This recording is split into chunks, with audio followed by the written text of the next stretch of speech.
미군 기지 인근 주민들 입장에선 환영할 일이지만 환경 문제 또 그 비용을 고려하면 마냥 환영만 할 수가 없습니다.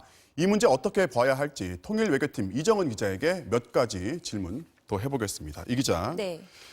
결국에는 미군이 오염시킨 땅을 우리 돈을 들여서 정화를 하게 된 거예요. 네. 자, 비판이 예상되는데도 이렇게 반환에 합의를 한 이유가 있을 것 같습니다.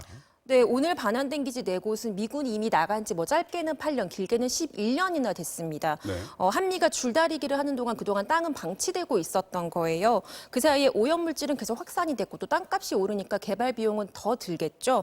그래서 일단 우리 돈이라도 들여서 빨리 개발을 하는 것이 이득이라고 판단을 한 겁니다. 하지만 논란은 계속될 것 같습니다. 정부는 환경오염 문제는 앞으로도 계속 협의를 하는 조건이다라고 말을 했지만 실제로 돈을 받기는 어려워 보입니다. 네. 미국은 한국법이 아니고 키세라는 기준을 충족할 경우에만 책임을 지겠다고 했는데요. 이 조건이라는 게 인간 건강에 급박하고 또 실질적인 위험이 있어야 미군이 오염을 치유한다는 겁니다. 그런데 이게 좀 모호해서요. 전문가의 말을 들어보시겠습니다. 네. 미군들이 얼마 전까지도 그 기지에서 이제 생활하면서 어떠한 이제 건강상의 어떤 위험을 경험하지 못했다. 그렇기 때문에 이제 키세에 해당되는 오염은 없다. 이렇게 이제 강변을 하는 것이고요. 자, 일단 소파부터 시작해서 제도적으로 좀 문제가 있어 보입니다. 그런데 네. 미군 기지가 이제 우리만 있는 게 아니잖아요. 다른 나라 미군 기지는 어떻습니까? 전 세계적으로 우리와 비슷한 상황입니다. 일본, 필리핀 이런 데서도 환경오염 문제가 심각했지만 책임을 안 졌어요. 왜냐하면 네. 미군은 환경오염 문제를 책임지지 않겠다는 그런 기본 원칙을 가지고 있습니다. 근데 유일하게 예외가 있는데 바로 독일입니다.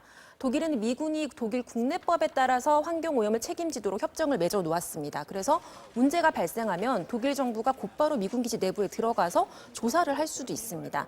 하지만 독일은 다른 규정들은 우리보다 좀 불리하게 돼 있기 때문에 환경조합만 따로 떼어내서 비교할 수 없다는 게 정부의 설명입니다.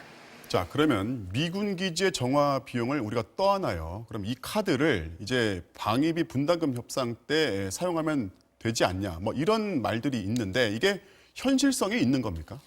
고려를 해볼 수 있지만 실제로 직접적으로 넣기는 좀 힘들 것 같습니다. 왜냐하면 네. 이게 우리 정부가 내세우는 협상 논리와 모순이 되기 때문입니다.